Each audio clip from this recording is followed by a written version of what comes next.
podcast is part of the Sports Social Podcast Network. The Dragons roar into the semi-finals, and Wales women have a encouraging but frustrating start to their Six Nations appearance. That and the URC's back and more after this.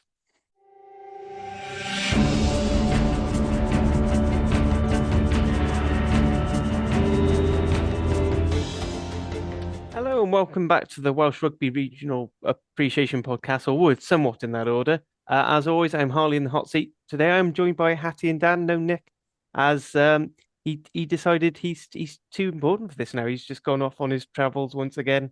He's doing his Judith Charms impression. That's what he's doing. He likes a good holiday, and I don't blame him. Hey, when you retired, I mean that's quite. What else is retirement for than to go and enjoy doing things he does? So I can't Good blame on him. him. I can't blame the man. Anyway, speaking of Dan, how was your holiday, which is what you actually were, not suffering from an April Fool's, as I said last week? No, well, there were plenty of April Fools going around, I suppose. Yeah, nice little family trip down west. It's Cardigan Bay we like to frequent as much as possible. So, yeah, we were in Tresaeth and Aberporth, which is a lovely part of the world. Little saunter down to a place like Poppet Sands and into Cardigan itself. So, yeah, it was nice to recharge the batteries and take the kids away and spend some family time because modern life is busy, isn't it, around school and work and all the rest of it. So it's nice to have a little change of pace. And I always find it's never that busy, that far west. It's, there's tourists around and there's plenty going on, but it's never absolutely chock-a-block. So it's always nice for a quiet getaway. Yeah, gotta love it when it's not dead but not heaving either. That's Yeah, love a sweet exactly. spot, You can always park the car. You can always get on the beaches and find somewhere to eat and all that sort of stuff. So yeah, happy days. Right, speaking of travels and going over it, Hattie, you made the trip to the Welsh capital this weekend. We'll get into the game later. I have a big section on that, but how was your trip? It was very good, actually. I had a nice little wander, nice little explore. My nan, who is like the Welshest lady ever, now lives in England and complains bitterly about it. So I picked her up some food. Very importantly, got her some bread because she says that English bread is rank. So important stuff. Um, I went down to go see the Code Breakers statue in the bay, which was very, very fun, and I really enjoyed it, although it was incredibly windy. Um, so although I did try to film something down there, you can't hear me. All you can hear is wind. So that was fun. But yeah, it was really, really good. Got to meet up with Sian from Women's Rugby Treehouse and her sister Sarah. So yeah, I had a good old time. Excellent. Obviously, watched So, some rugby too, but I we'll said get onto that. we'll get on to that now. So, as there's no Nick, just quickly going to the news desk. I won't be anywhere near as thorough as eloquent as Nick, but Or just the sort handsome. of. Nowhere near as handsome. I mean, Oh, that was went that was a that low goes with- blow, wasn't it, Dan? that goes without saying, Dan. But geez, sound like my mother. Yeah. So basically, if you want any more details on the opinions of this, please listen to all the respective pods. I'll go through it. But the crux of it is, since we last recorded, the Ospreys have signed Tom Rogers from the Scarlets and also re-signed Sam Parry. Scarlets, in one little bit of good news, has re-signed Fletcher Anderson, which I think is going to be big for them. Yeah, big. But Sam Costello is out for the rest of the season because the boy is made of glass. Yeah. So things from Dragons' point of view, Brody Coughlin's and Chris Coleman have re-signed. I can't remember if Brody signed when we recorded last. I know those was in, and then at the capital region, Josh Adams and Mason Grady have both signed what is known as being labelled as multi-season and long-term, which I think equates to like 2 or 3 years, because that's just how the way to go. And then there's a little bit about basically Sean Lynn got asked at a press conference about would the WRU consider joining the PWR when they said they're interested. Bit of a nothing thing. If you want to jump in on that one, Hattie, feel free. Yeah. Myself and Julia did cover it on Women's Rugby Treehouse. Not the 2.5 hour mega episode that we uploaded last week. I think it was the one before. Um, kind of talking about PWR expansion and, if it's a good idea, and so on and so forth.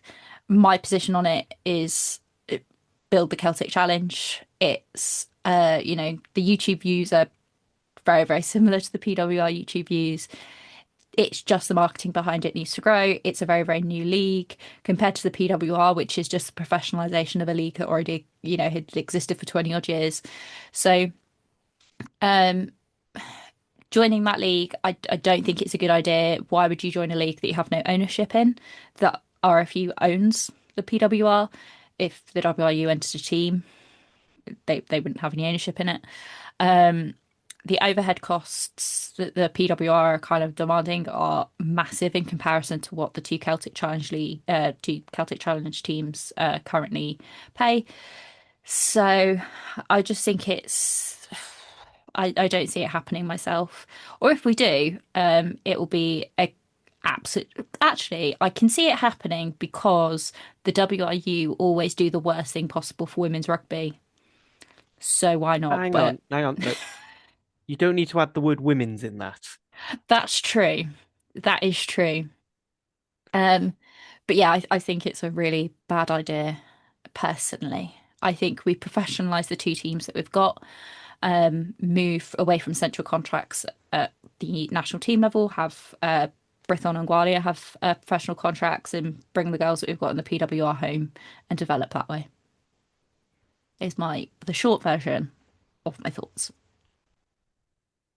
I don't know if either of you have ideas on it, because to be honest, it mirrors a lot of what's going on in the men's game anyway.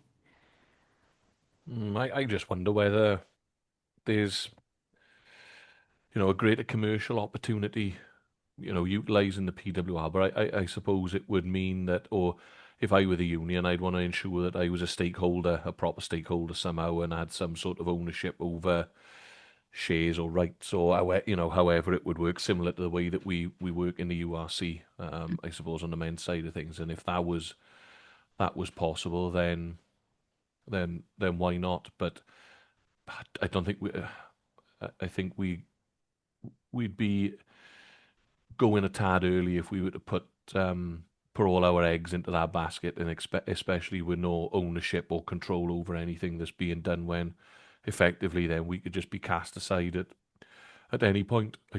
I suppose. So Yeah, in theory, I understand the theory behind it, and I suppose the PWR is the leading women's league in the world, isn't it? They all want to play in there. It's got the best players in the world, the best club teams in the world. So I kind of get it, but the devil's always in the detail, I suppose. yeah. I think it's one of those things. If you look at it at like a surface level, you're like, oh, actually, this makes sense. And then you actually dig into it, and you're like, well, there's this downside and this downside. And I think the Celtic Challenge, like, we're on our third year in its current way, fourth year in total.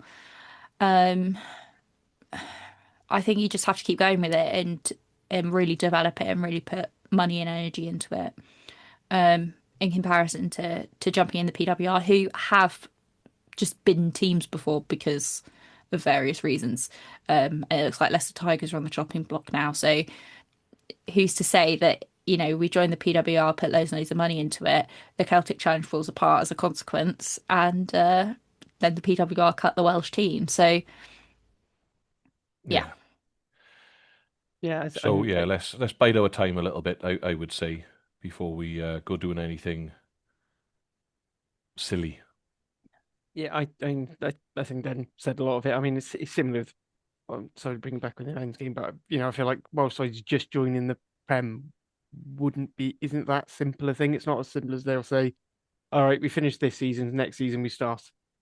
Mhm. There's a lot of logistics to work out. Going from a ownership stake to being a franchisee or whatever, you've got to work out what's going on. And as you said, if at the moment there's may not be the appetite amongst the sort of second division English teams to come up, so there's space for the Welsh teams.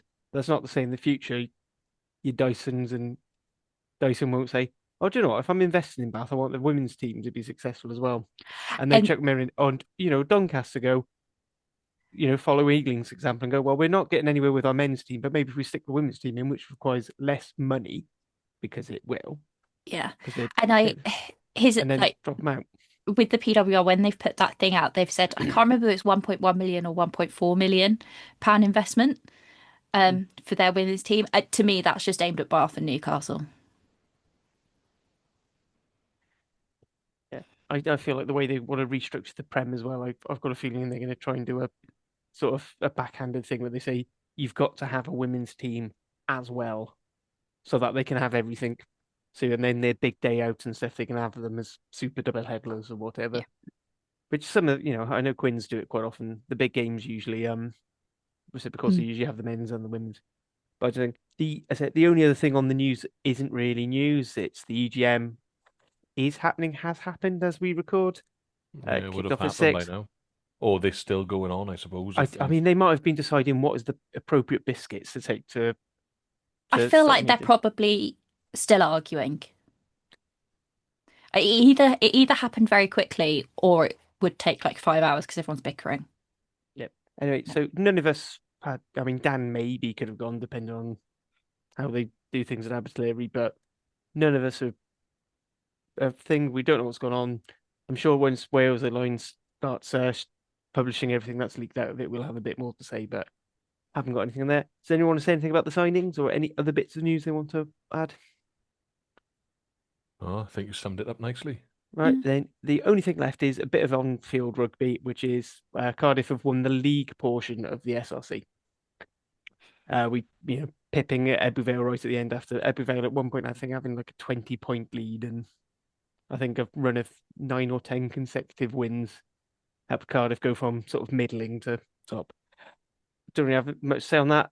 The Cardiff boys will probably talk about that when they're back next week. What's the It's not process record- in that now? Do they go to playoffs? Yeah, so now it's playoffs.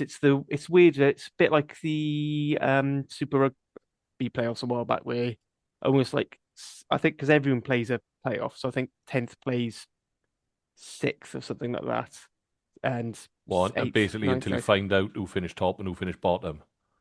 Yeah, basically everyone gets one playoff round. Yeah. But I think first and second get a skip, and it's almost like a wild card route. So if you get knocked out in the first playoff, is that you done, or do you then play off for like the 9th and 10th? No, I think Yeah, it's it's a I think never-ending playoffs. no, I think it's just one and done. So you get that to sort out who's doing quarterfinals, and you have quarterfinal semis, Right, and then the right. final with Okay.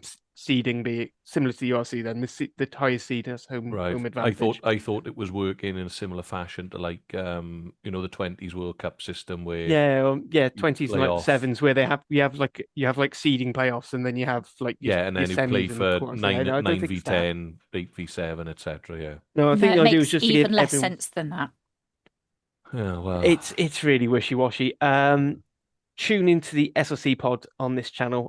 Rob Reese they'll has be able done to tell a you couple more. of explainers for that. Yeah, Yeah. because I said as long as the Rags keep winning, that's all I really care about. And if we beat Ebbo and Newport, that's even better. So we're going to move on. So that's enough of the men's rugby for now. We're going to move on to women's Six Nations, and I'll be honest, this first round started off quite damp for me until we got to the third and final game. I didn't enjoy the first two as much, if I'm being honest. Send the hate. I thought it's sort of both those games kind of happened as I expected. Italy kind of put up a fight, but much like their men against France, they didn't really take advantage of anything. But anyway, Yeah, I'm not talking about them. Women's Rugby Treehouse will talk about those games, and they will tell me why. Hattie can say why I'm incredibly wrong on that one. What we're interested in is Wales 19, Scotland 24. So tries from Kate Williams, Cecilia Tupelotu, and Kelsey Jones, with 2 points each from Kira Bevan and Flaky George, weren't enough to defeat Scotland. I thoroughly enjoyed this game. I was in the stadium and was having a mental breakdown for the last 25 minutes. I have the receipts for that, yes. Yeah, I nearly grabbed. So I was on my own, sat in front, like literally the last row before the media bit, and I was sat watching it like on the halfway line, like the last 25 minutes. This random woman I've never met before was to one side of me, and I nearly grabbed her hand because I was just freaking out so much. And then there was a child to the other side, so it would have been even weirder if I'd grabbed their hand. Um, but yeah, I was just absolutely losing my shit. Um, it is really frustrating that in the end it came down to a penalty that Helen Nelson kicked, which when she did it, I was like, oh, that's an interesting choice, because penalties aren't that common in women's rugby. You don't normally go for them. And then a misconversion. That's what that 5 points came out as. And that's really frustrating. There were plenty of pens that we could have, you know, gone for. There was bits and pieces here and there. Again, it's the over reliance of the last like 4 years on Kira Bevan as a kicker, and not really developing anyone else in that sense. So that's quite frustrating. Um, but I think Scotland's first try, that to me kind of sums up a lot of what happened in the game and why it maybe went a bit wrong, which was that our backfield cover was really, really poor. And that was really, really frustrating. You saw that again later on with Scotland's, I believe, their third try, where they just got this lucky bounce, but it was a lucky bounce, but it also shouldn't have been allowed to bounce in the first place. But our backfield cover was so bad, and they didn't seem to know who was where and who was responsible for it. So that was quite frustrating. However, on the good side of things, it was a 5 point loss, which is very, very normal in a game against Scotland. Wales and Scotland, I think it's usually within 5 points either way. Our maul was back to its best. Cecilia Tuipulotu is definitely back in form. She was absolutely on one. Netball skills were out for her try. Kate Williams, I think, was incredible, especially her leadership was really, really great with her try. Usually we see Wales, we would go, you know, sort of 2 scores behind and we'd put our heads down and that would be it. And she came out and was like, nope, I'm going to go for it. And I think she really, really raised the spirits of the team. So that was great. Gwen Crabb was incredible at the breakdown, which is not something I've ever said about Gwen Crabb before, I don't think. And then debuts from Iona and Singleton were just incredible. Iona, especially, she carried the ever-loving shit out of the ball. Like, she just did not stop going. And Singleton, towards the end of the game with her break, was just amazing as well. On the flip side, to just very, very small negatives, things that we can improve on. One, I felt Bryony's yellow card was coming. Bryony King's yellow. If you have watched any Celtic Challenge, if you've watched Bryony King play for Wales in the past, she gets tired, she gets frustrated. She probably could have come off like 5 minutes before. And she had a high tackle. She was lucky that she was the second tackler and it stayed at a yellow and didn't get upgraded to a red. But that's something that you see from her time and time again. And it's something you see from other sixes in Wales, especially on the men's team as well. Especially from out west. Well, yeah.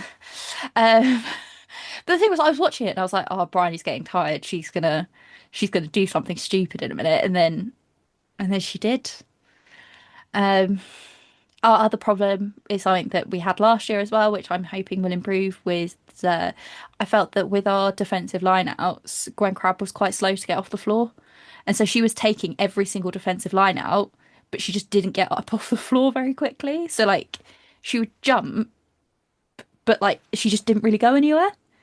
And it was really frustrating because I've seen this for like 3 or 4 years now, where unless we've got Alicia Joyce on the pitch, our defensive line out is really, really poor. So I think that's something where going forwards, either bringing Allow on a little bit quicker or having Tilly Vuchai as well involved, I think that would make a huge difference. But then it's like, well, who do you drop between Gwen Crabb for her rucking or Georgia for her carrying it? Like, it swings and roundabouts, really. And then also, I wanted to know how you guys felt about the end of the game, the actual end of the game, not the initial end of the game, but the actual end of the game. Because I originally, when I was in the stadium, didn't think it was I just thought like the ball got thrown out, and it was reminding me a lot of 2 years ago when Sian Jones kicked the ball out. And then I watched it back earlier, and it looked like a deliberate knock on from Scotland. Dan, don't know if you want to hop on for this one, and I'll give my thoughts after. What was the full circumstances of the ball going out? So there was a line out, but they Wales decided to basically do like a trick play. And then what I'm assuming the trick play was, it went to the front, the person at the front, which was Bramwell Metcalf, who didn't Yeah. jump. And then Molly Reardon came back in, and I'm assuming Bramwell was supposed to pass to Molly. But from where I was sitting, it looked like Bramwell basically just threw the ball out and it went into Yeah. touch. However, when I watched But it back, it looked like Leah Bremner Holden from Scotland had like knocked it on and then it went into touch. yeah, but if that's the case, then why hasn't it been checked? Well, yeah, exactly. Like she blew the whistle so quickly, and the thing was is that like 2 minutes before then, she'd already blown the final whistle Yeah.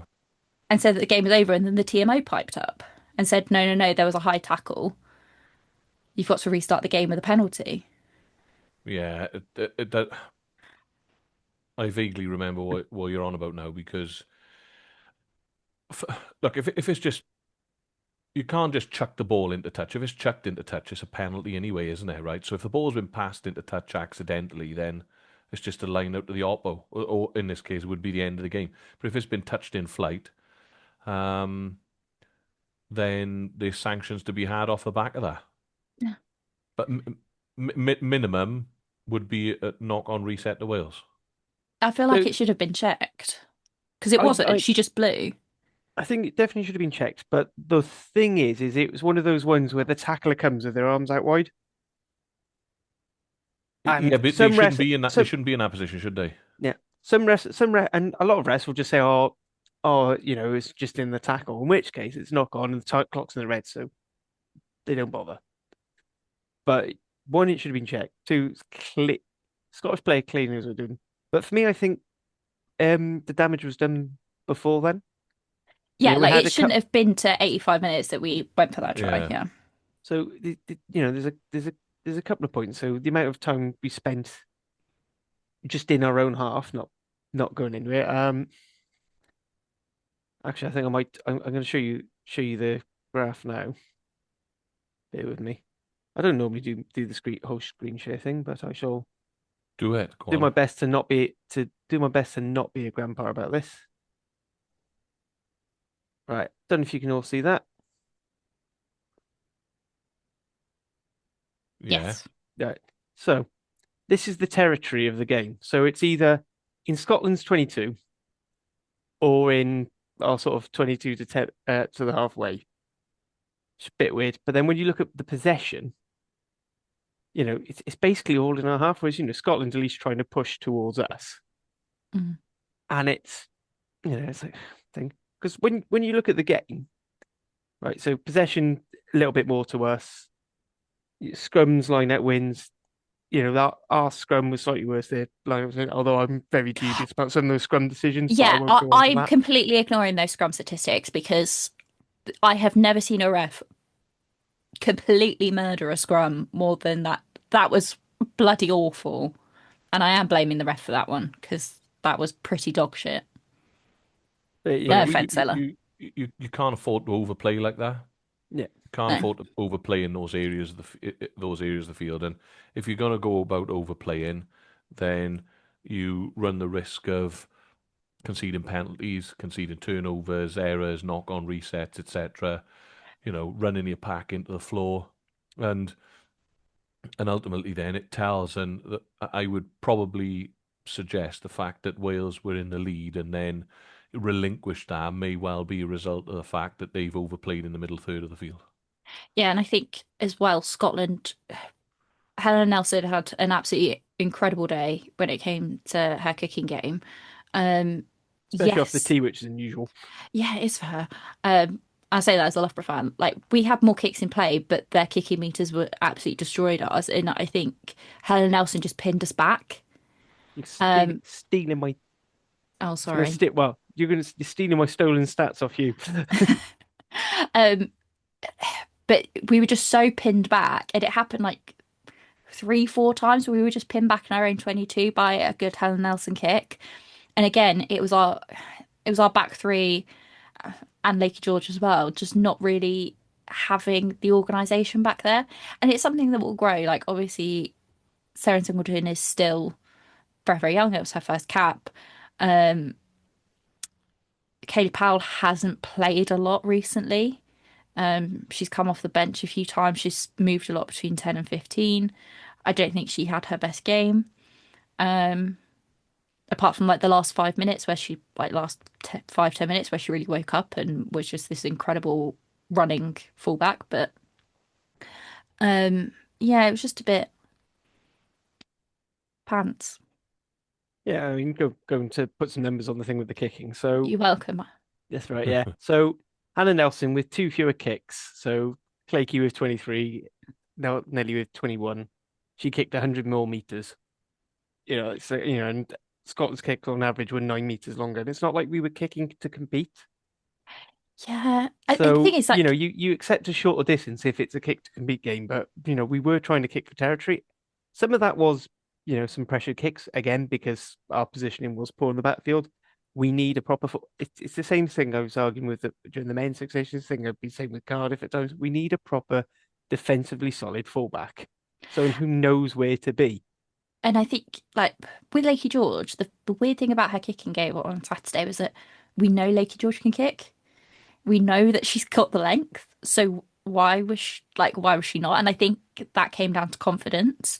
She's somebody who, when the rest of the team is playing really well and there's go forward bullshit, her performance improves, and that's when she starts getting, player of the match in the PWR. But she just didn't seem very confident on Saturday, and I think that really affects her kicking game. But yeah, I agree with you. Fullback choice needs to be looked at. And I think it's unfortunate because Kaylee Powell was an incredible fullback. And then she's got away. She's played seven. She's played sevens. She's come back. She's been playing 10. And she's just lost what she had, I think. Yeah, absolutely. I'm going to bring on this one. So for me, I mean, we sort of hinted the defense is a lot better. Mm. Only conceding 3 tries actually is pretty good for a losing side, especially since we scored 3 ourselves. But I found it was actually quite nice because the last few years, I mean, what, 3-4 years I can remember, Wales been incredibly narrow, and we've not been seeing much, but we've seen a lot of Sarah, particularly Sarah Lockwood, giving people the edge and being able to catch them. Mm. And I thought it's just nice to see like some actual speed. I don't know what your thoughts as a defense coach. Well, it's a bit of a double-edged sword in it, right? Because you have to know that you have that out and out gas to be able to give someone the edge. Because if you don't, as soon as you narrow up, I would say even if you're sort of even or 50-50 on gas, then due to the nature of the fact that they're running forward onto the ball, momentum, and the fact that they can run angles on you, puts you on the back foot straight away. So I would say it's high risk, high reward from Lockwood's point of view. The other thing that I would suggest on this is that she learns to defend from a wider angle now and not rely on her gas. Because, as with any sports person, your powers don't keep improving. When you get to a certain vintage, they start to drop off the other side, don't they? So, how old is she now?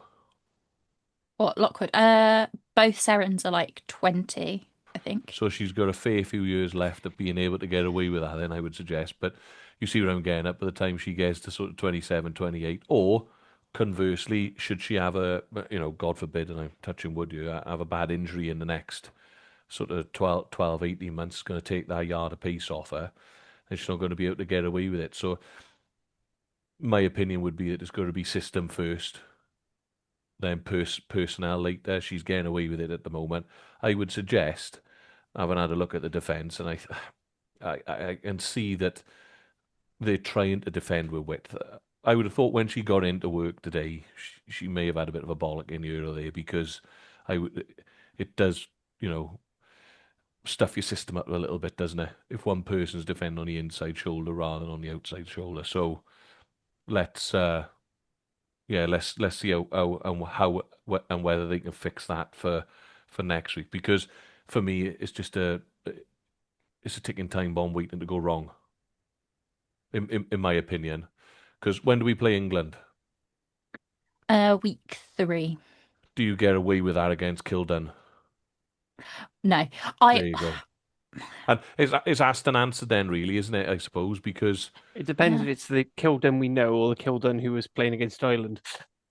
yeah. Because but I she'll would drop say the ball before that. the point I'm getting at, even Yeah. if she's quicker than Kilden, the fact that Kilden's feet are good and can move her in and out, if she doesn't start outside of her, she doesn't stand a chance anyway. are we Yeah. talking about, sorry, Dan, are we talking about Sarah Singleton who was playing on the wing or Sarah Lockwood who came on a replacement scrum half? Yeah, Harley mentioned I think Singleton. I said that Singleton, yeah. Yeah, my fault. The wrong Seren who's the played ro scrum half, but is the one who's currently playing on the wing. yeah, the small blonde one who plays for Brisbane Thunder that's called Seren. Yes, They're both identical. as opposed to the other small blonde one who plays for Brisbane Thunder, but exclusively 9. Yeah. Is the female version of everyone in the Wales team, being a die or something along those lines. It must be at the moment, Sarah. But like also it was her first cap. Like Yeah, and this is where it, though. You go back to the female teams being in the PWR, right? Does the level that they're playing at now, what I'm trying to get at you, and not very eloquently, is the learning curve for her on the weekend was steep, wasn't it? mm, Because of the level that she's been playing at. So you throw it into that, any sort of mistakes, she's defending more narrowly, so on and so forth. Throw this back sort of 25 minutes ago. If we did have our teams in the PWR, would that development be accelerated? Even though it wouldn't be so good maybe for the game overall because of ownership and commercialism, all the rest of it, would it accelerate their development? my counter argument to that would be the Ireland England game, where Ireland have more players who play in the Celtic Challenge than we do, Yeah. and they lost what 33-12 to England, and they've managed to cut down from 88-10 2 years ago to that, whilst But almost exclusively playing in the Celtic Challenge because they invest in their Celtic Challenge sides. even though they're investing in it, they're still losing comfortably. But they've cut down from 88-10 2 years ago. Yeah. Yeah, Yeah. it's a bit like with the Dragons. Then they didn't go from getting absolutely hammered to beating everyone's under. It's taken them a while. Yeah, no, I get that, but I don't know. I'm just throwing it out there as devil's advocate, I suppose, Mm. thinking like, if we do, because it would close that gap down a little bit, wouldn't it? Quickly from a on-field perspective, and I'm not saying it's the right thing to do.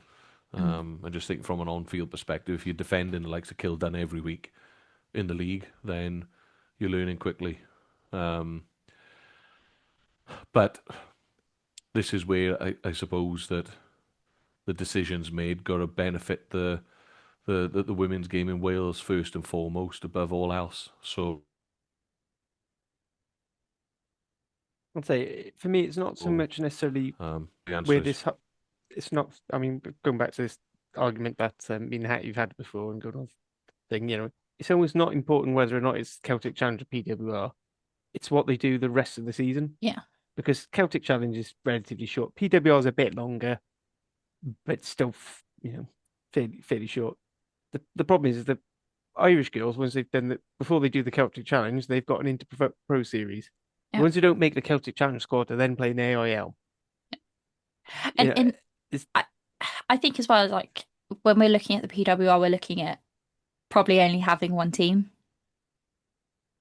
yeah, And yeah. and then you've got PWR girls who play in England at the minute coming back, and then you've then got the two current Challenge teams, fighting it out. Would we have a PWR side and the two Celtic Challenge teams? I doubt it. Like there's just lots of bits and pieces that, yeah. It's a bit like, if we go down to the three men's teams, like the two No, I situations at the minute just kind of mirror each other, I no, think. I know, but I suppose either way you look at it, the way that the RFU have, hook or by crook, sort of driven forward with the PWR and so on. So we're just being left behind again, really, aren't we? Whichever way you look at it. Mm. So yeah, it's a shame really that we always seem to be playing catch up. Mm. Although we did actually used to have a Welsh team in the original Women's Premiership, but I won't go into that right now. Yeah, I think that's one for either Women's Rugby Treehouse or the Rugby History Project, whoever runs that account. I don't know. I don't know who that is, that weirdo. Bet there is Scarlet's fan. Yeah, I bet she's got stickers as well, the freak. So obviously that wasn't the only game we were interested in on the weekend. If As long as we don't have anything else we want to say about the Wales, as I said, I thought it was very enjoyable as well. I just thought it was a good game of rugby. If I was a neutral, I think I'd have enjoyed it more. Yeah, I mean, I can't. Did you want me to talk about next week or? We'll do next week in a bit. So we'll Oh, get the reviews done, then the previews. My plan. we're getting the full treatment. Yeah, Equality. yeah. The international team. You're an international team, therefore you're above the regionals. Oh, bloody hell, how woke. I know. Cancel me now. Right, so Dan, we'll leave you to wind up for this because you missed last week's and we basically did no justice at all to the Dragons. So if you want to wrap in both round of 16 and quarter final, feel free.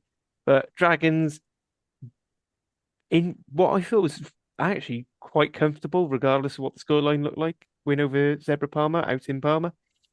Yeah, well, look, it's a first semi-final, I think, now for the Dragons in what, a decade. And I think everyone would, I keep banging this drum all the time, but I think everyone would, you have to admit now, even those on scrum five, that the Dragons are improved this season, irrespective of league position. To go away 2 weeks in a row now, um, Italy this week, France last week, and to conquer both home, both those teams, Stade Francais and Zebra respectively, away from home, I think is a fantastic effort because, and I don't know whether this has been brought up by the boys on the Dragons Labour. It certainly haven't been brought up anywhere else. This was our fourth away game in a row. Now they did really well from a performance perspective in South Africa. They've been able to back it up and win in Stade, then win on the weekend out in Zebra. Um, and just the toll that that takes on you in terms of traveling, being away from the family, being away from home comforts, missing your kids, missing your partner, all the rest of it, and being able to go out and do the business as they have done 2 weeks in a row. I'm really proud of everyone involved in that effort because it is massive.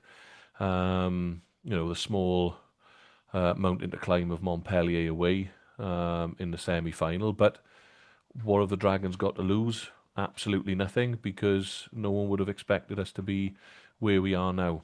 In terms of the game itself on the weekend, I thought you summed it up perfectly, really. I thought it was fairly routine for the Dragons. Do we go in at 21 all at half time or there or thereabouts, or 17 all, something like that?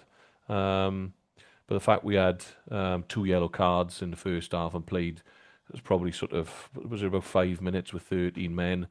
I think we actually managed those periods where we were down players particularly well. I'll have to stick my hand up and give a massive shout out and a little bit of an apology to Chrissy Coleman because in the last 2 weeks he's anchored our scrum down nicely. So I don't know what's been different between going to Stard and going to Zebra. Obviously South Africa's Was a it little bit of a different animal again, but was it the new contract that did it? well, you skeptical person, you never know, do you? When there's a Mm. contract on the line, you may need to go out and give a little bit, push a little bit harder and anchor down a little bit more on that tight head side. But do you know what? Who cares less? Um, go and give the man his new deal. Good on him.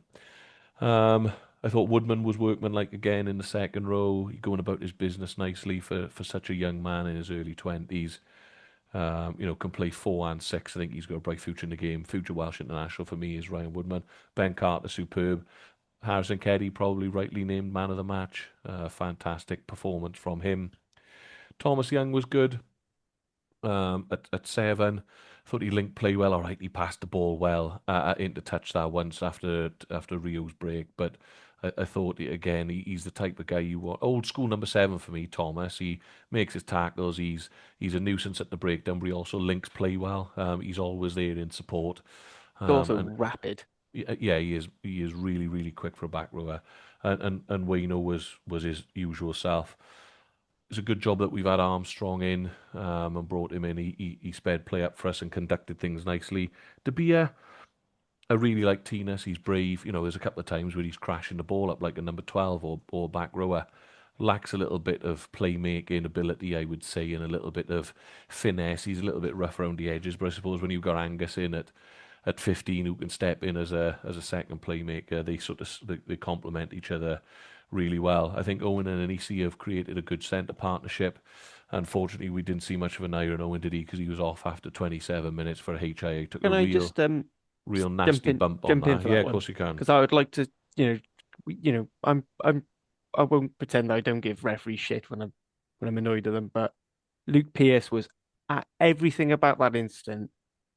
I thought Luke Pearce did well from pointing out that there wasn't any foul play. It was, two players had just both gone in low and clashed heads, to him basically telling Norano and the Dragons doctors, no, he has to go off for HIA, get him off now. And, Yeah, and actually really taking care of the players. And, I think for me that's, it just shows how much empathy he has with players and for the game, and wanting to yeah, make sure everyone's safe first and yeah. And foremost. I totally agree. And when I watched the collision back on replay, I thought Aniron was out before he hit the floor myself. So I'd be amazed if he makes next week. Maybe it was more of a because he sort of got caught on like the back of the head, neck almost, didn't he? So I don't know. Maybe it was more of a nerve type of thing that give him that sort of almost like floppy sort of appearance, I Yeah, suppose. it looked like a compression thing as Like a opposed to like a compression thing, yeah. So classic concussion, but either it, still stay away I from the go, neck. well, but he obviously failed the HIA because Yeah. he didn't come on. So I'm assuming he'd be on a stand down now. Yeah, I could be wrong, but I think, depending on which. So if you fail like HIA 1, there's a X amount of days you have to stand down. HIA 2, it's even more. Surely he's missed out on next week if he's failed HIA 1. Yeah, I would say so. Unless it has been, he's been able to explain, and they've watched the replays back, etc. There's been a compression bang to the neck, and it's more of a nerve thing, and they've just removed him from a I neck th injury think precaution. it's I really I don't wishy-washy know. because Johnny Sexton always seemed to get around with it. Like you have your match day HIA, you have like during the match HIA, which you can fail. Then I think there's one done almost like immediately after the game. Yeah, If you fail I that one, it's a 12-day minimum. I have unfortunately read Johnny Sexton's autobiography, and he apparently has chronic migraines, and that's what used to make him fail HIA 1. And that would mean that he was allowed to play the following week. Now, I'm not saying that that's bollocks. Is this like when Ireland and Leinster players get red cards, and one of their bans is like turning out for BlackRock? All I'm going to say is it's very useful that he apparently gets migraines whenever somebody hits him on the head or whenever he misses a kick at goal. Yeah, Has no one ever questioned why he gets all these migraines? yeah, 'cause he gets whacked on the noggin. But we'll yeah, we'll skim over that. But no, I agree with what you're both saying. He was well looked after, and hopefully he'll be okay for next week. Fortunately, Fetuli Pereira coming in is a very able deputy. In it, as a matter of fact, I thought he offers something that battering ram style I was about to 12, say he's a very different sort of 12, isn't he? very different, but effective. And that's all you want, is gain line. But he's got that South Sea Island ability to offload the ball out the back door and so on and so forth. So yeah, he was good. Rio, I thought showed some of the qualities that have got him in and around the Welsh squad in recent years. That break out of his 22 was both bold and athletically fantastic at the same time. It was a shame that that ball got passed into touch because that would have been one of the tries of the season. And Yeah, getting miscommunication between Anisi and Young there. yeah, he was coming in on He's coming in to cut coming in across, on the and switch. Yeah, as you probably teach the kids to do. the Stay problem away is, from the Thomas touchline. Young still hasn't got rid of the muscle memory of having Josh Adams on that wing, and Josh Adams Yeah. would have just gunned it straight down. But for me, a massive shout out to Angus at the moment. I thought he was fantastic again on the weekend. He's got a howitzer of a right boot. His place kicking has been fantastic. There's no doubt that we're winning more games because his place kicking is 10 times better than what Tinas's was. I don't know why we sort of didn't go to him originally anyway. And I don't think he's the quickest, but his backfield coverage is good. Yet he can spot an outside break when it's on.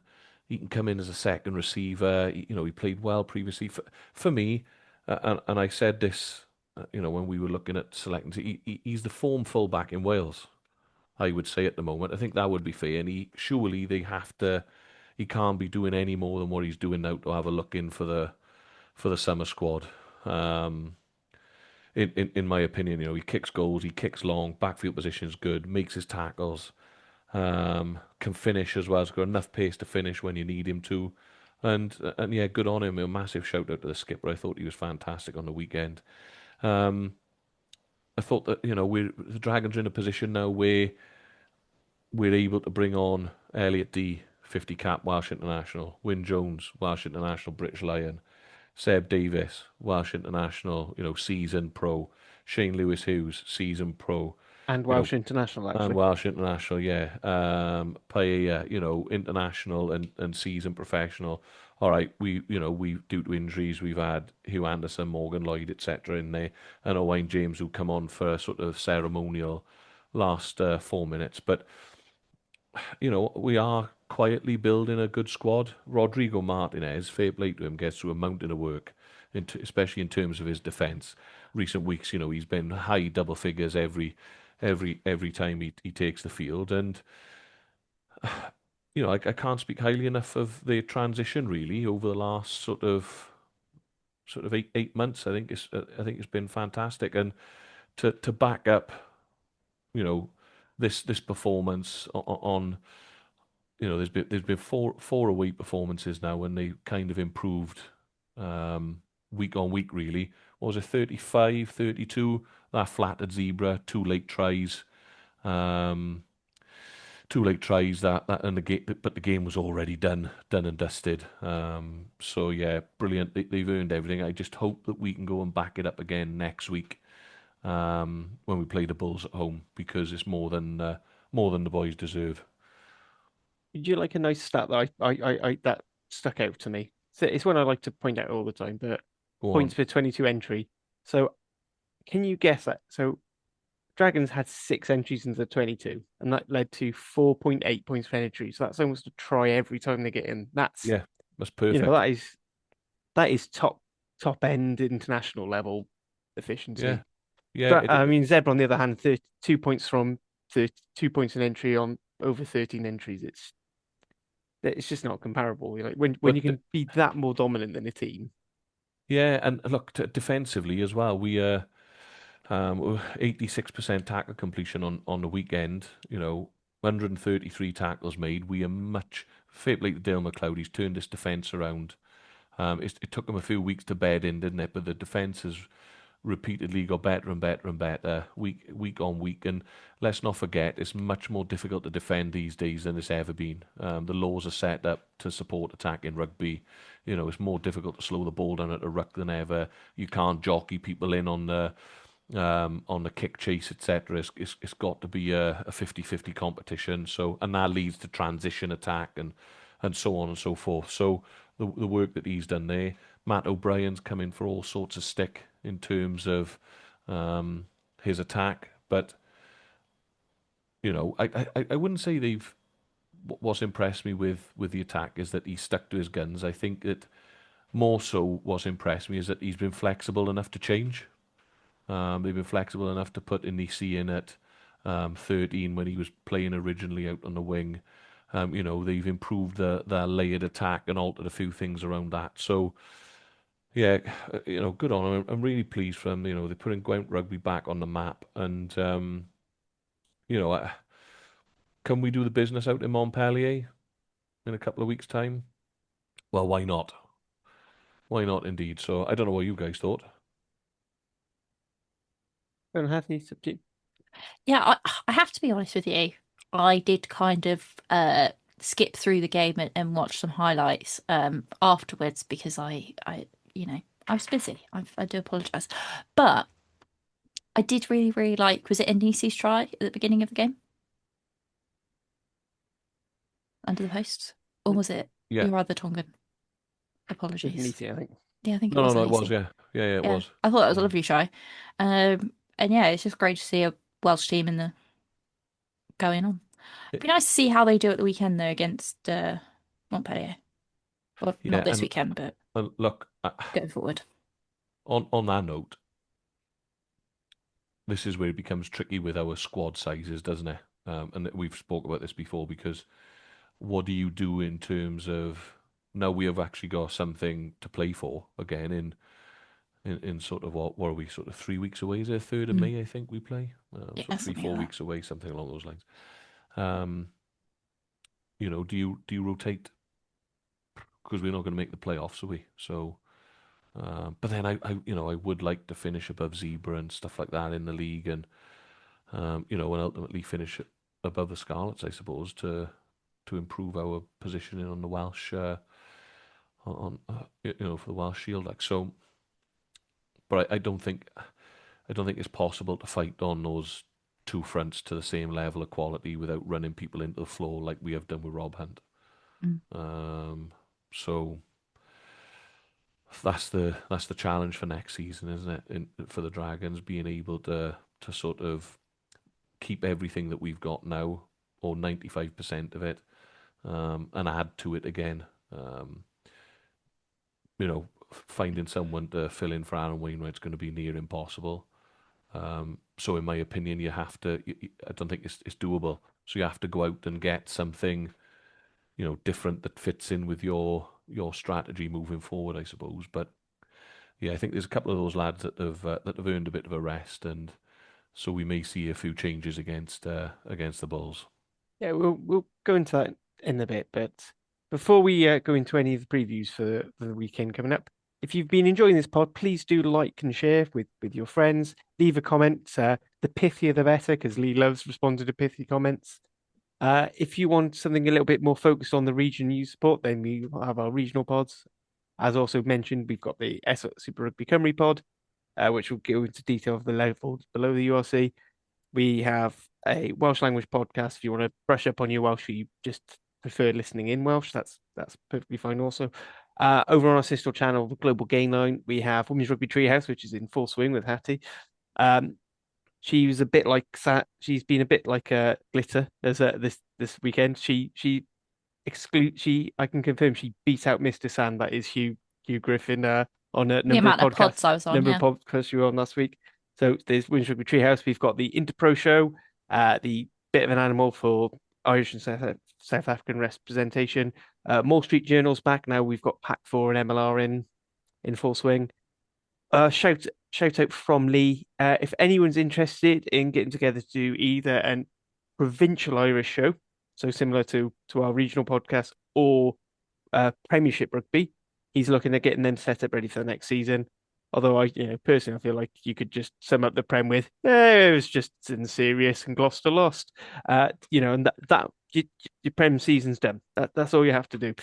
But if you want to give a bit more analysis on that, get in touch with the Rap Podcast through our socials or email. Let us know you're interested, and we'll see what can get sorted. Now that's Seamus Pugging. We also have bits of merchandise and coming up if you are watching on YouTube. If not, I recommend Hattie usually has some things on her Redbubble, I think, or whatever shop. It's Yeah. really good. Best place to get anything for Brithen Thunder. Yeah. If you Usually. go to the rugbyhistoryproject.com and click the red bubble thing, it'll take you straight there. That's Right, the and with easiest that, way to do it. yeah. And with that, we'll move on to preview. So next weekend. So starting off with Wales women. So they kick off at home again, round 2 versus France. This will be a 25-4 kickoff. It will, and presumably, will be live on BBC. Last week's game was live on BBC Two. I can't see why it Yes. wouldn't be on BBC Two again this time round. Do you want me to double check that? You can double check. It might be on BBC One. Who knows? Or it might just be on Oh, I don't BBC think One. they care enough to put us on BBC One. No. We're not the Red That'll be Roses. Yeah, they might just put it on afterwards. We are on BBC Two. Yeah, there you go. So we'll be on BBC Two. So It might be a delayed kickoff though, mm, because Scotland versus England is at 1:30, also on BBC Two. And if anybody watched all 3 games this weekend, you will know that the it was kickoff was delayed. Well, it wasn't delayed, but the 2 games overlapped. that delay wasn't to be fair, that delay wasn't anything to do with the No, previous game finishing. not the delay. I meant the two games overlapped. France Yeah, versus Italy overlapped with England yeah, versus which meant Ireland. you could skip all the England loving to And the go first on. 5 minutes of the game. No, I got the start of the game. Oh, I did it. I might have been on a delay because I was having to watch on my phone in Yeah, that will delay it yeah. quite a bit. But anyway, Yeah. so Wales need to bounce back. France probably not the team you Mm. want to back up against, but they are going to be without Brise, who Yeah. unfortunately Uh, got injured with the three letters of horror for women's rugby players. Yeah, we won't say the three letters of horror. France are a really weird team this year. And I think I've said a few times now, they're either going to be really disappointing and quite shit, or they're going to be absolutely fantastic for no apparent reason. Because no, honestly, No in Dan, between. Which French team's going to turn up? and the thing is that like really cheesy saying is so true of French women's rugby for the last like 10 years, but this year like even more so because they have so many uncapped players in their squad, and the cap players, some of the cap players they do have aren't that experienced, apart from like Pauline Bordon-Sansu and Gabby Vernier and like a handful of others. It's such a weird squad. They've got 30 players in it compared to all the other teams who have the best part of 40.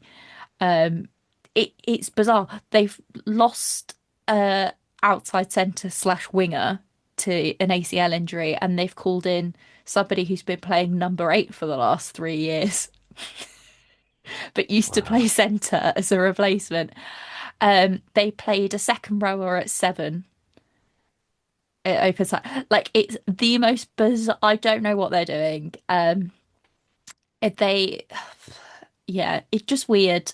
Um, So it's going to be really interesting to see what happens.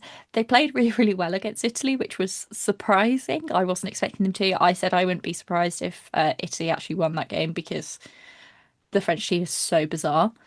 Um, I think if we can get a bonus point loss, I like that would be our best case scenario, I think.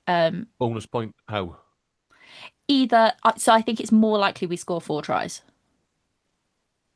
Yeah, yeah, I'd Yeah. agree.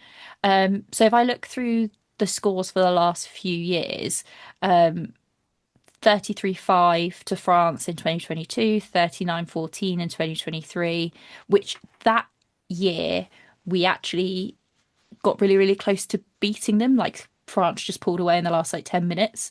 Yeah. Um, I thought that was a game in 2024, cap. No, it wouldn't be. No, that they'd have no, been away. No. no, it wasn't. It What's was the that. level of funding like over there? So they've got the Elite O, which is The what, really sorry? high. The Elite O. I only asked Elite again One. because I like the Oh, pronunciation. Yeah, yeah. good. Um, which is well funded, especially like Toulouse, obviously, is well funded, Yeah, yeah, and Toulouse are probably paying their club players more than like any other women's club are yeah. in the world. Was it? Um, they're And So, still the money talks, semi-professional, the cash talk. Yeah, but they are but paying them really well. well, is it? If I forgive me if I misheard it, but for Toulouse, aren't they paying them the wages they'd lose in the day, which Yeah, is like so similar to what basically caused rugby league to yeah, so strip off they of are doing that literally was just paying to cover them. broken time payments. So like say if they've got a doctor who's paying for them, they will pay for her to have a full day off work and replace her lost wages, so that she can do a full day of training, and recovery and everything. Because the French contracts, like central contracts, are a bit weird.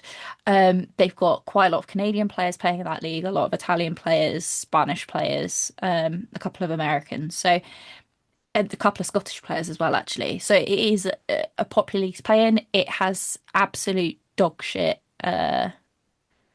marketing and streaming, so you don't get to watch a lot of it, but it is a really, really high quality standard of rugby. Um, and individual clubs are paying quite well. it's better than what we have then, effectively. So much better. Yeah. Um, their age rate system as well is phenomenal, but it's just when they get up to a senior level, it tends to drop off a bit. Look, And and when the working life big gets thing in the way, I'm for guessing.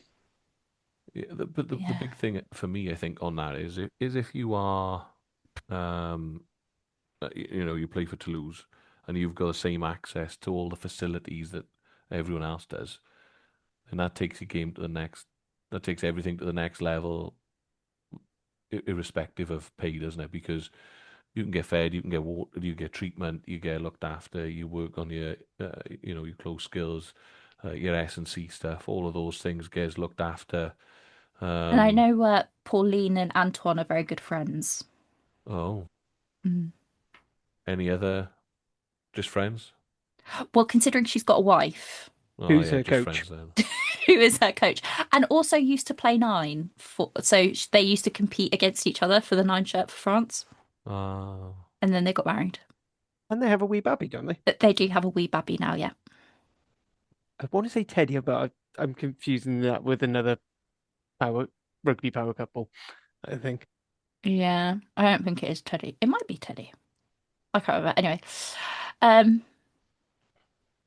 back to the game on the weekend. I will be happy. I will be overjoyed with a bonus point loss. Um, I expect to see a really similar team. I'd maybe say a slight change in the back row. I'd move Bryony King to 6 and bring Georgia Evans in at 8. Um, I'd also maybe move Georgia Iono to the bench and have Allow start. I'd also have Alicia Joyce on the bench, and I'd have Nikita Prothero at 23. Um, Go back to 5-3, or just changing straight sort for Hannah Delali. Straight swap for Della Valle and uh, Alicia in for Bramman Metcalf. I mean, so I feel like Phil Lewis, Beth Lewis, and Brown Metcalf didn't necessarily do anything wrong with the thing, They but didn't really do anything wrong. I just think I also they're a think that better choice for the game against France. something I meant to say about the Scotland game, which I thought was brilliant, because at one point you had obviously Sarah Singleton, Sarah Lockwood, and Molly Reardon. Mm. Now, there's a reason I bring up Molly Reardon because No. obviously because in the film life she was a scrum half, and it was great because I think it was four of the fastest rucks I've ever seen because you had the actual nine whip the ball out. Molly Reardon then steps in to play nine, does a fantastic pass, and then it comes back the other way, and the I other think, Sarah gets in, and I just went, do you know what that's? It kind of reminds me of Glasgow and Scotland when they have Jamie Doby playing on the wing because it's just do you basically know what? having two scrum halves on the pitch, which just speeds up because the scrum half doesn't have to travel so far and can actually go into another breakdown. We've It's just seen Molly Reardon do that like a number of times where she steps in at 9 and like gets the ball away. And when we say like Molly Reardon was playing 9 like up until like a year before she made her international debut at hooker, like she's played 9 in rugby league for Cardiff Devils, and like she's really good. Um, she just moved to hooker.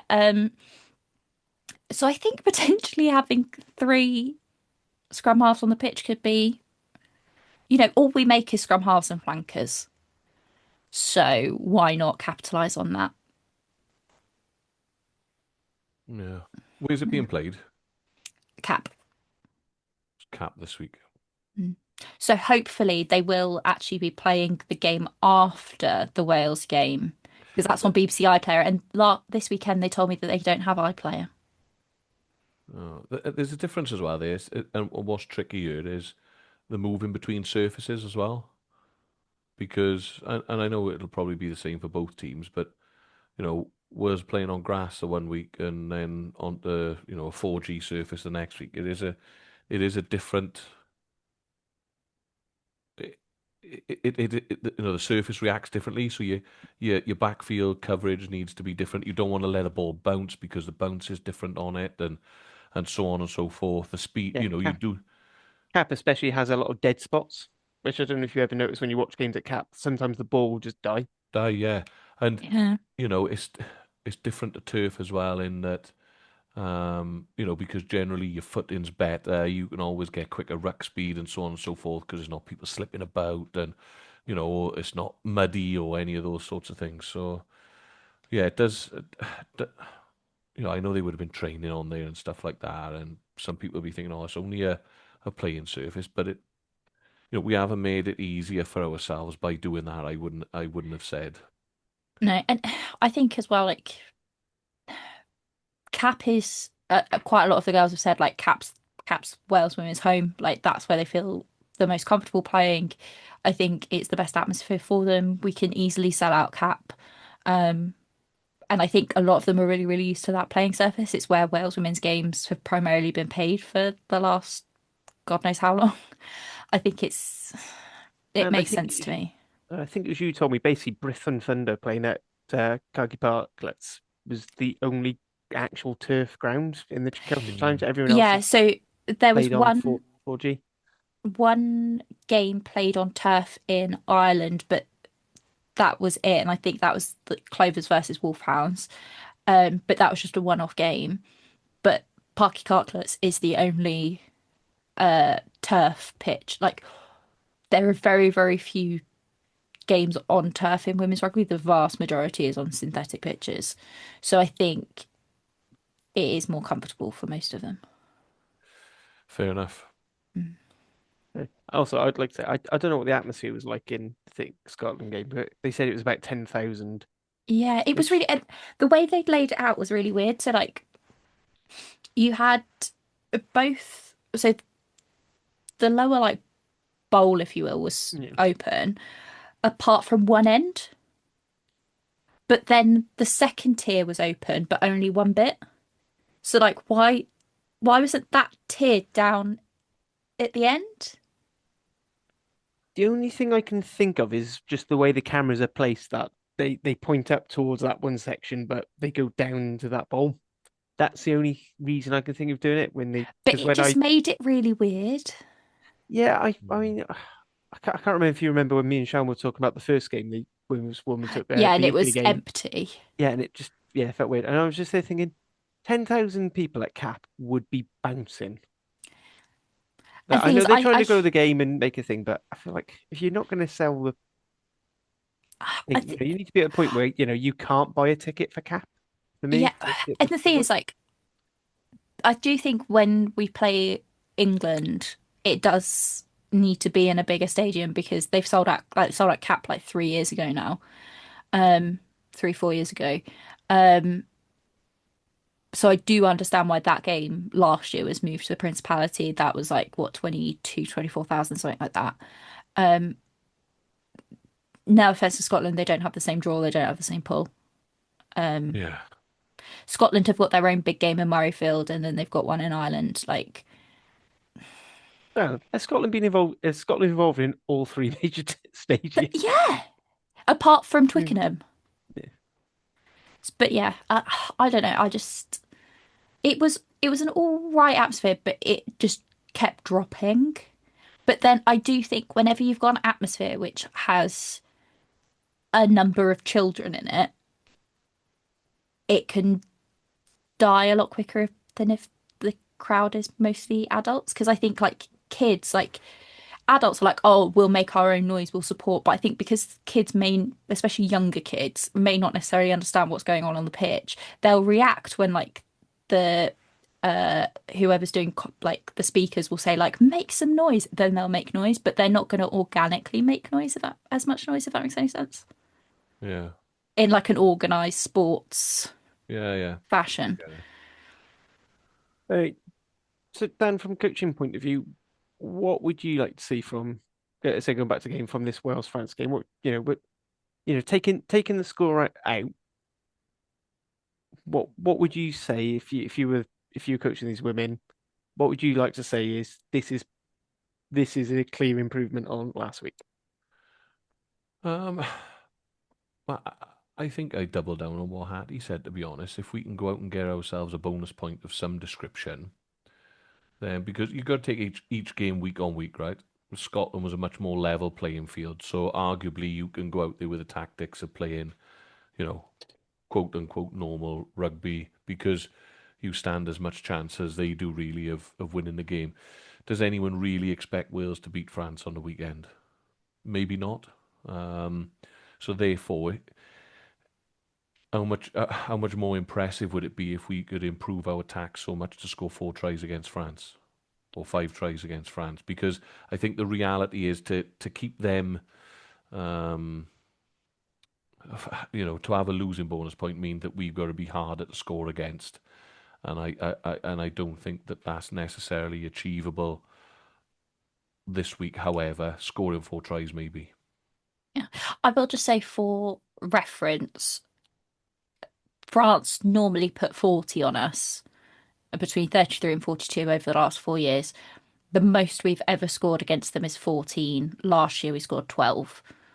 So I don't think it's out of the question that, last year when we were absolute dog shit, we scored 2 tries against them. Would it be that, you know, scoring 4 this year? Is that really I think it's a reasonable goal. But I think as well, the being able to score those tries as well from phase play, possession, open play, and not just, um, if we score 4 tries, but we just stuck it in the corner and mauled them over for 3 out of 4, then okay, we've scored 4 tries, but the mechanism of scoring is maybe due to discipline and us being effective at more time, for example. Whereas if we're able to score 4 tries through good kicking strategy, good kick chase turnover, transition attack, kick our way in, force an error, maul from the 10 metre line, build phase play, score after 10 phases, then you're looking at that going, do you know what, there's an improvement in the way that we are playing the game. The the women and the men, I think, seem to be in a similar sort of transitional period whereby you're looking out for has our attack improved? Are we scoring more tries? Do we have an identity? And if you can come away from the weekend and go in, yeah, we can. All right, we lost the game. We conceded 30 odd, but we scored 20 odd. We clearly got an attack identity and a way that we want to play the game. And based on the way that the stats were against Scotland, we didn't overplay in the middle third. For me, that would be, if I was Sean Lynn, I'd be thinking that was an improvement on last week. Yeah, absolutely. So just quickly, predictions. Don't worry about scores, but I think safe to say we're all expecting France wins. Yeah. If we beat France, that is. If we beat France, there will be no pod next week because we will all still be drunk. I I'm telling you, I think I would cry, and then I think I would just descend into madness. I can't remember the last time we beat France. Even the years when we've beaten England, I don't think we've beaten France. Yeah, honestly, certainly since I've been following Welsh women's rugby, I don't remember us ever beating France. Bearing in mind the last time we beat England was like 2013.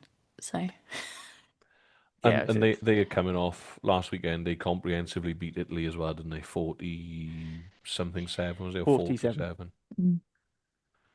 And that So 7 was like in the last bit of the game as well. So Yeah, it was a bit of a garbage time try at that point. So a bit of breaking news coming out of the from so Wales Online have started doing some stuff for the EGM. Basically, unsurprisingly, the EGM was effectively scrapped because they withdrew all the motions and no votes held, which we knew happened when they tried to cancel it. But WRU have insisted that they commit to the three-team plan regardless of Collier Keywood leaving. Um, and then so Abby Tierney has apparently confirmed that the big decision remaining is which team's getting the West license. So it sounds like they've sewn up who's getting Central and East as we expect, be it probably being Cardiff and Dragons. But she has suggested that a Scarlets Ospreys merger or or having a new entity could also be a thing and thing. The interesting point that came last, so this is just two things that were sent to me. Apparently, both Tierney and Collier Keyword have said that the current benefactor model is not sustainable in the long term, which I'll be honest, a big part of that says to me they don't like the fact that the benefactors won't just foot the bills and have no and are happy with no say in the rugby. So so I if don't know they how they're going to don't get around that. want a benefactor model, what model do they want? This all I've got is what I just read out there. And they said this current model doesn't work. So I don't know if that means whether or not they're looking to shift to fully benefactors or, going full union ownership, or what they basically want is please foot the bill so we can do whatever we like on the field, which is what they've been trying to push through with the newest PRA, which I know for a fact the Dragons are very anti, and I imagine most because it just doesn't make business sense.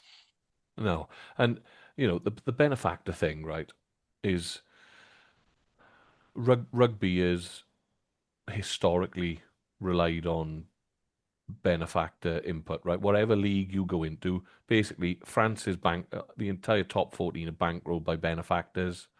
Um, the English Prem is or has largely been bankrolled by benefactors up until maybe there's a change coming now where Red Bull are coming in, and then it's more of an investment rather than a bankroll in type thing.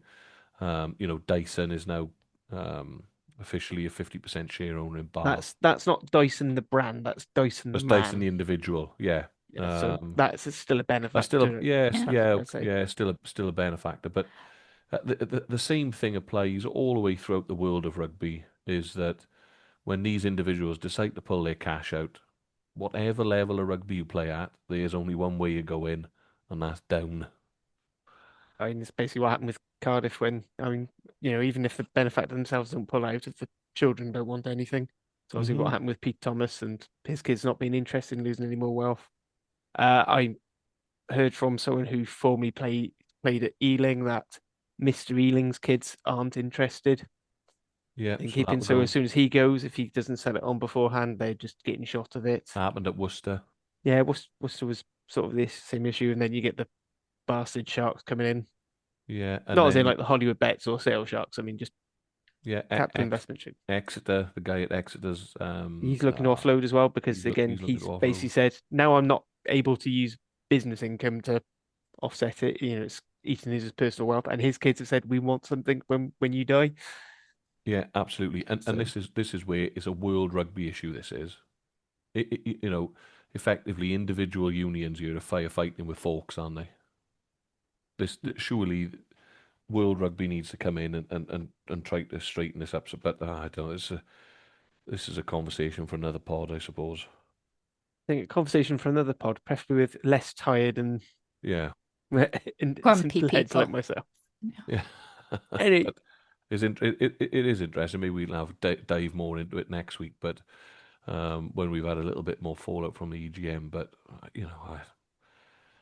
I know it's just mess upon mess upon mess. Let's see what happens. And do you really think we're gonna have a new entity in the West? Do you really think there'll be a merger? Come on, there you go. I'm No, still getting more and more convinced that they're going to try and they basically go, well, three can't work. We've wasted too much time. We're going down to two, and it's going to be the two Y11 home teams, and they're going to have Y11 run the commercial because they're not in, they clearly don't seem to be interested in the actual rugby, yeah, and they'll do it that way because then it gives them what they want. They've got a cap, they've got a big investment firm that just wants to reap money, however no. which way, So, and then they get to play so I'm gonna have to play chain. rugby simulator. I'm gonna have to chain myself to the posts at Ystrad Mynach then, am I? I'm Soon sure enough, Sean will join you. in She protest. loves a bit of Astrid Monarch. So So it's always so cold. I can't believe how much of an affinity she has for that place. Anyway, They've got Bovril. they do have Bovril. as as Like one of the only places I've ever heard of actually selling Bovril. They've got they had off-brand Bovril at the Sale Sharks ground during the World Cup. It wasn't even name brand Bovril. They've been tight up north, ain't they? Anyway, so we'll move on. So we'll get through the last bit we've got to do, which is the URC is now back for 2 rounds.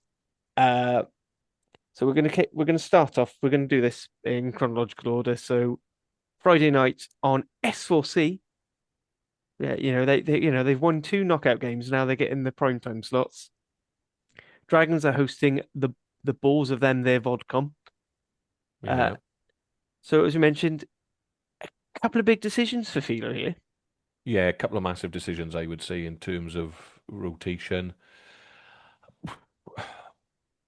What do you do? Because the likes of your Joey Westwoods and your Harry Ackerman's been playing And Ewan Rosser had been playing SRC for the last few weeks, um, since they found themselves out of the squad. So throwing those guys in, you're going right in at the deep end there, aren't you? But you have to, you have to protect what you've got.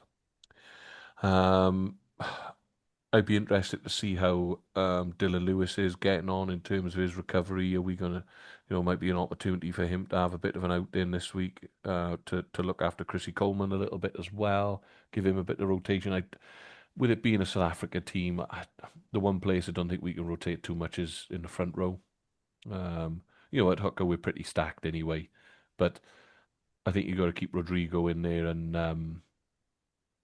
either Chrissy Coleman or Dylan Lewis if he's available. Putting Owain James in or someone like that, it's like, I think you could probably swap the loose edge round if you really wanted to give Rodrigo a bit of a rest. I think Rodri Jones was back playing for Pontypool he on the did play for weekend. Pontypool, yeah. So, So maybe if you probably have a little bit there, which does open up the possibility of revisiting a cursed experiment of the Gatland era in 2019 of Wyn Jones at tight head, which also was used in oh no, Quins to absolutely no effect. no those I never understand why people do that. Do you know how difficult it is to play both? It's almost impossible to play both sides of the scrum. There's a reason why people don't do it. So um, yeah, I don't know whether we'll have Levi back because he failed a HIA as well, didn't he, last week? So we'll see if Yeah, he week comes before. back in. But I think there's enough depth really in our back five to rotate enough to put a good. We haven't seen a Harry Beryl for a while. So it may be an opportunity for him to come back in, Seb Davis to have a start, so on and so forth. So we'll see how we go then. Because let's not forget this is on a 6-day turnaround as well. Because we play Friday, was it Friday night you Yeah, said? Friday night you'll Yeah, be playing. Friday night we play, so it's a 6-day turnaround for us. Um, but I think we got enough up front to be able to rotate, like I said, in that back five. But if he does decide to rotate and bring in the likes of Ackerman and Woodman or shift Di Richards in, who's playing pretty well on the wing into 13, then it could be a long old night for the Dragons. And I think that now's not the time to do that. Especially at home because the results we've been away from home for the last 4 or 5 weeks. Um, we've had a performance. Fans have backed the team by traveling with them, been fairly well supported away from home. I think it'd be fair to say that. So maybe give them one more round and where do we go the following week? Back up to Zebra, is it? Or we got or was Yeah, it? Yeah, yeah. Back then at the Zebra. Yeah, Edinburgh yeah, at home and is your maybe round 17. Zebra away then is opportunity to go. Look, we're gonna give us a rotate, but we're sort of stuck between our rock and a hard place, aren't we? I would say, as everyone is, whereby the depth and quality in the squads is not quite where it should be. So I suppose you're looking for a prediction now as well, are you? Not just yet. We'll do predictions right at the very end. But I just want to step in saying, like, as a Cardiff fan, I would very much appreciate you to be able to get a 5-0 win, as in five league points to nothing over, or even 4-0, 4-0 points over the Bulls. That would be really good and help take some pressure off of us. Well, we love doing favours for you, Yeah, I so know. I mean that's why you keep letting us win, giving us uh, 2 guaranteed wins every season. every season, no need to thank us. So I'll give the Fido a ring and say, look, the boys down the Arms Park said if we could go and win with a bonus point and keep them to nil, then that'd be great. I'm sure they'll help you out no end. Yeah, I'm sure they just want Put to do the that anyway. tombola away for the weekend. Yeah. Um, as for that, so with the Bulls, I'm not entirely sure what they're going to see because the Bulls have Dragons and Scarlets now. Potentially, you might see them as thinking they could probably feel like they could do a rotated team and then focus on their last 2 games. But their last 2 games against both the Italian sides, Yep. and they brought up basically the full noise 2 weeks ago for Glasgow. Now, Did they come up and think, well, we're going to just stay here on a mini tour? If they've beaten Glasgow, then they're staying up in Europe anyway. So did they just basically almost make this a mini camp and so they've got a full no squad, or have they all gone back and then it's like, yeah, do we really want to go up to the Northern Hemisphere again, or do we send rotated? I mean, I another Dragon Lair boys are saying this isn't really a game worth targeting, but also it is a home game. Yeah, and this is my dilemma really, especially where we've done so well recently, and what you don't want to do really is lose by 60, 50 or 60, do you, at home, because it's a Friday night game. They won well in the last 2 weeks away from home, knockout. There's a feel good factor around the place. Do you want to go and ship 50 or 60 at home? The answer is no. But then if we do ship 50 and 60 at home, but beat Zebra away, beat Edinburgh, and um, go on to do the unthinkable in Montpellier, then everyone will forget about it anyway. So, I, and this is where we are stuck, aren't we? We kind of he's damned if he does, he's damned if he doesn't. If he does make all those changes and the SRC type boys come in and we get absolutely obliterated, then he'll take some stick for it. If he plays the frontline boys and we lose, albeit fairly narrowly, but they pick up injuries, then he'll be blasted for it. Would be a rugby coach, eh? Yeah. After the fall there in that. Exactly. Hattie, anything you want to add to this game? Good luck. That'll do. The screen cap will do for the YouTube watchers there. I'm sure it'll get used in the group chat as a sticker as well. Yeah, it usually does. So we'll move on then to the second game of the week. So this is only on Premier Sports because that's just how the URC are handling the derbies. It probably will end up getting picked up by S4C. It will usually get snuck in there eventually. If not, it's sort of like played later on in the evening. But Scarlets are away from home and playing in Park of Scarlets to play Cardiff. So I mean, as a Cardiff fan, we've probably got a better record in recent years down at the park than we do at Caps. So I'm not sure how you're feeling about this one.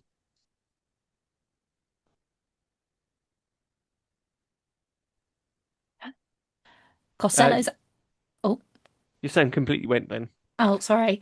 Hang on. I need to have a quick cough. Well, what's Hattie's having a cough break? Sorry. Um, so with Costello being completely out, and then obviously good old Leggett Jones is doing his exams or getting ready to do his exams. I think we're in for a bit of Hawkins at 10 for the next few weeks. So that's my main concern. Um, I don't know. I hope it's going to be a close game. I hope. I'm not convinced. I mean, Well, you never know. But you have struggled when you haven't had Costello or Leggett Jones there, haven't you? Let's be honest. So, but But they then played just Hawkins fine with last. they played just fine against us with Hawkins at 10. Yeah, and like Hawkins' last game was like the best game he's had for the Scarlets in a while. And the boys are really relaxed. They've been on golfing holidays, they've been to Miami, they've had a good old relax. So they should be well rested and have some nice tans or some sunburns, which I have also seen.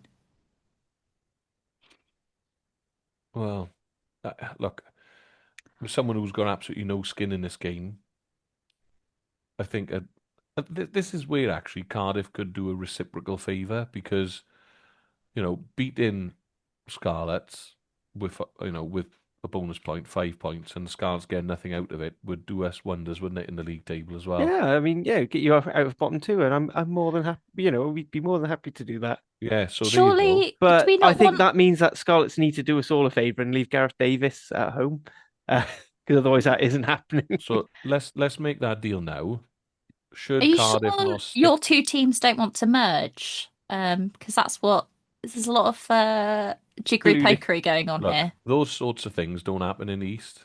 That's only those. That only happens in the West, right? I don't know what happens when you get west of Bridgend, but we don't speak about mergers down this neck of the woods. But if Cardiff don't uphold their end of the bargain, now I will be at the car park at Cardiff Arms Park Monday morning, and I will siphon all the diesel out of every car and let all their tyres down. So make sure you back it up. All right, but I mean, what do I get to do if the Dragons don't hold at their end? I mean, Oh, if well, you're, You come on, play it's first, different. remember? It's different. It's different. It's just different. do you I'm really gonna put want to actual bargain cabbages in on the. the Dragons winning a game? I'm gonna put actual cabbages in the cabbage patch. Yeah, they probably grow really nicely too, as well. To be fair. I said for this one, I think Scarlets have a few injuries. I think Costello is a huge loss, but I think Yeah. mostly, I think you're Yeah, I think we've fairly maybe there or got like, thereabouts. you know, return from injury fitness concerns maybe, but apart from Costello, Yeah, we're all right. said we basically have one fit second row as things stand. Hopefully, George Knott or Josh McNally's injuries they picked up at Open South Africa are a little bit better. Because as admirable a job as Evan Rees did a couple of weeks ago, he is very much a back rower in the second row there. Um, Teddy should be there or thereabouts, but we think that is basically if we make the end of season playoffs, that's when he might be back just to hopefully get a game in before Wales squad selected. Other than that, I think we're fairly okay. I think it'd be interesting to see what we do at fullback. We've had Ewan Lloyd there a couple of times. We had Jacob Beetham that can win it. That gives us three very different styles. Mason Grady is in a rich vein of form at the moment. I thought he was absolutely terrific against Benetton. Josh Adams hasn't played. He's sort of had a bit of a knock, and it was described as a sort of thing of we're not going to risk him against Benetton in the Challenge Cup. But if it was the final, they might have played him, sort of thing. But sort of there, I'd like to see someone like Tom Bowen in there, just someone who can bring something. I don't think Scarlets aren't the most serious. If Scarlets try and targeting us in the aerial game, we can target them as well. But we both have similar flaws in different positions there. Pack wise, I think if you've got Lousy and Ball fully fit and firing, that's going to cause us some issues, especially with our troubles there. I think back row, whichever back row we put out and whichever back row the Scouts put out, I think going to be fairly even. I think Fletcher Anderson Yeah. got the slight better of Alan Lawrence last time out, but then I feel like Alex Mann was better than I can't remember. I think it might have been Jared Taylor at 6. I think they sort of almost cancel each other out. I think the big thing is going to be is Gareth Davis playing? Because if Gareth Davis is playing, that's worth 14 points for the Scarlets because he will score an intercept and do a last minute try saver because that Mm. is what he's done in like the last four games against us. I also do wonder who's going to get the first yellow card between Tane and Alex Mann. Alex Mann hasn't actually had that many yellow cards this season. I think our yellow card machine's probably close. It's probably more Josh McNally, They're and it's just usually at about 60 minutes when he's knackered. fair enough. Tane is also later on in the game, but the naughty Labrador's the naughty Labrador. What are you going to do? I think nothing much more to add on this one. I don't know. I would love to have made the trip that far out west, but it is a dedicated family day with us all coming up, and I've been allowed to go to the Cardiff Ospreys game.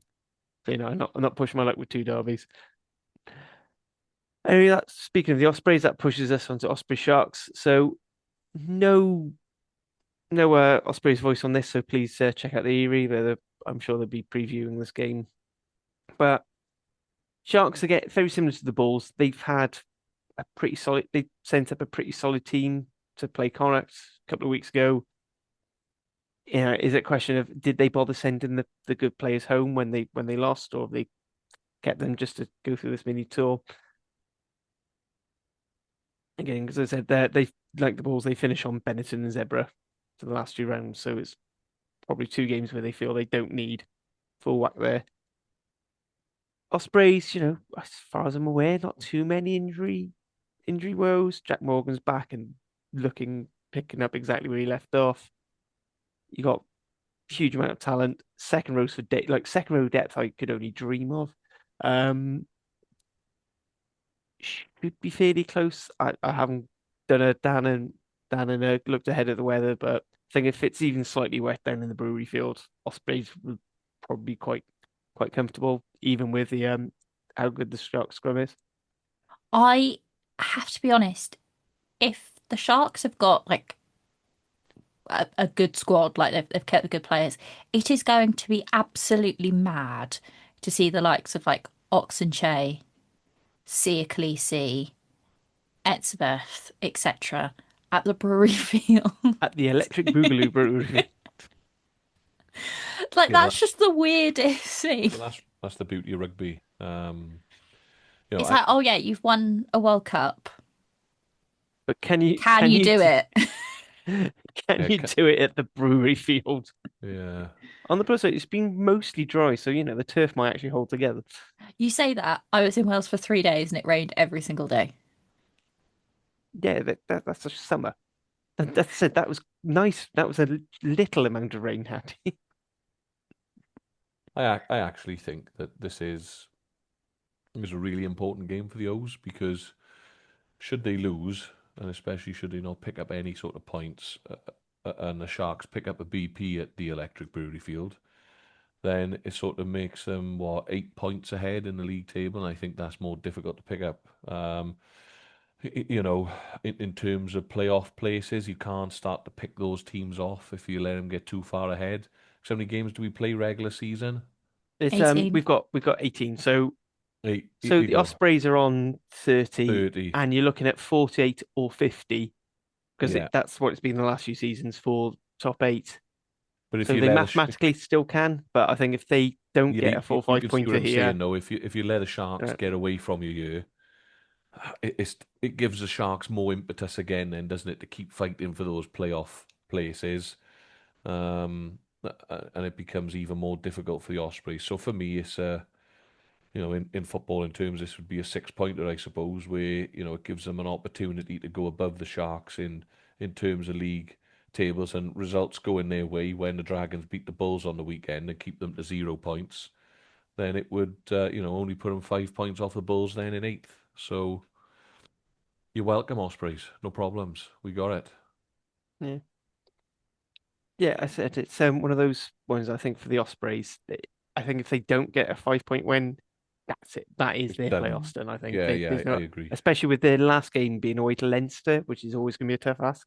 Which is Yeah. after the previous round against Connacht, a lot of the Ospreys say that's our playoffs done. I mean, it doesn't matter because I think whoever's going to end up in eighth place is going to miss out on Champions Cup rugby with the Dragons going through winning the Challenge Cup. Well, exactly. And when we go to Bilbao and become European Challenge Cup champions, We can then we can rub it in the two teams in the West because going to Bilbao and coming back European champions isn't for everyone. it is. You're right. Oh, yeah, you're right. Don't get me started. Don't tempt the bad luck now, Harvey. Keep it under reins until we actually, because it's looking like we play Ulster, doesn't it? In Ulster or That looks Exeter. Yes, Ulster Exeter. I mean, it's not really in our purview, but I probably it's because it's gonna be at Ravenhill. I'd back Ulster to beat Munster. I think they've got the Exeter, pack, and I think they've got the pack to compete, and their back line is looking very good. yeah. So yeah, it's vitally important for the going back to the O's. I suppose it's vitally important for the Ospreys this week that they don't let everyone else get away from them really because who do Connacht play this week? Good question. The Stormers. Stormers. Yes, they're doing their South Africa South tour, Africa so tour. Okay, you're so probably not expecting to pick up more than a couple of points out there. yeah, but if the Sharks, for example, and say the Bulls do get a bonus point win, Bulls go to 45, Sharks go to 38. So and if the Ospreys pick up nothing, then they're like what sort of 15 points off eighth.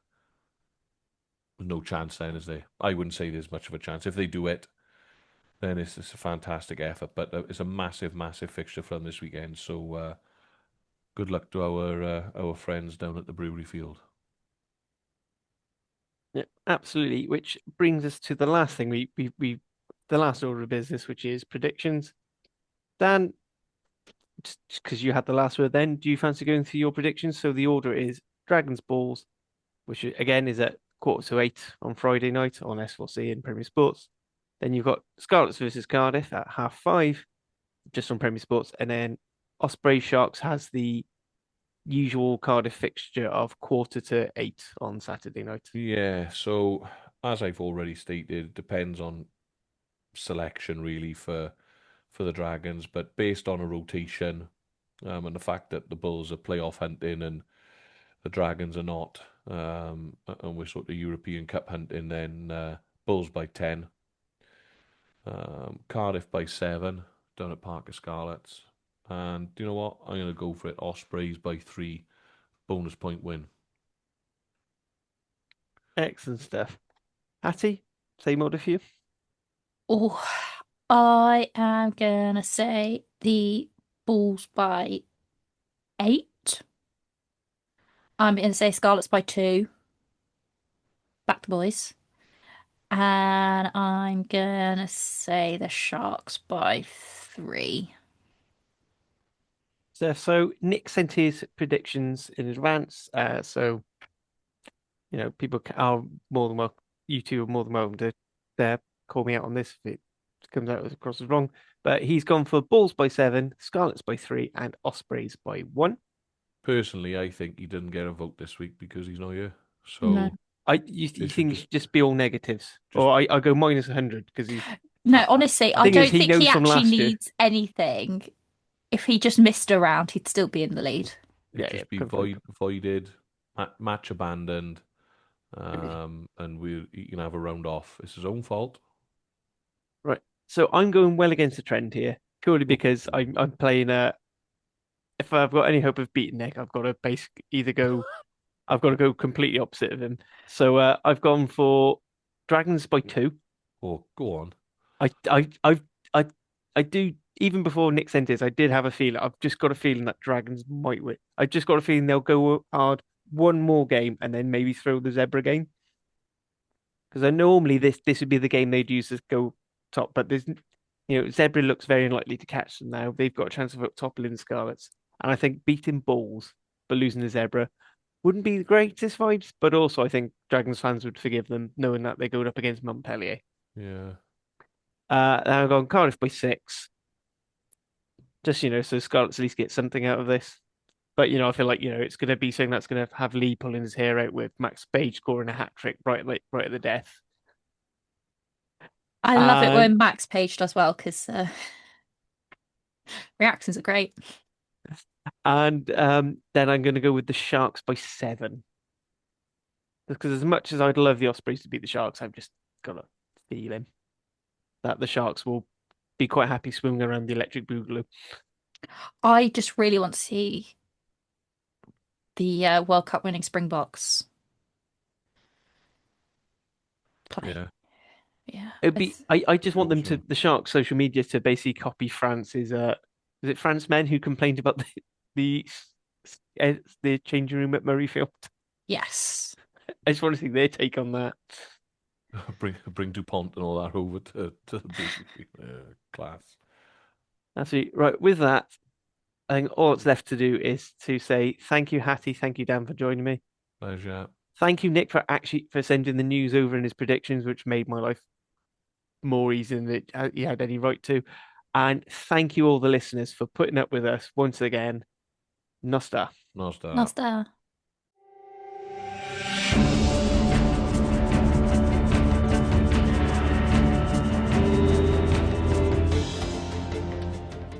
I'm here on the job site with Dale, who's a framing contractor. Hey, good morning. Dale traded up to Geico Commercial Auto Insurance for all his business vehicles. We're here where he needs us most. Yep, they sure are. We make it easy for him to save on all his insurance needs, all in one place, with coverage that fits his business and bottom line.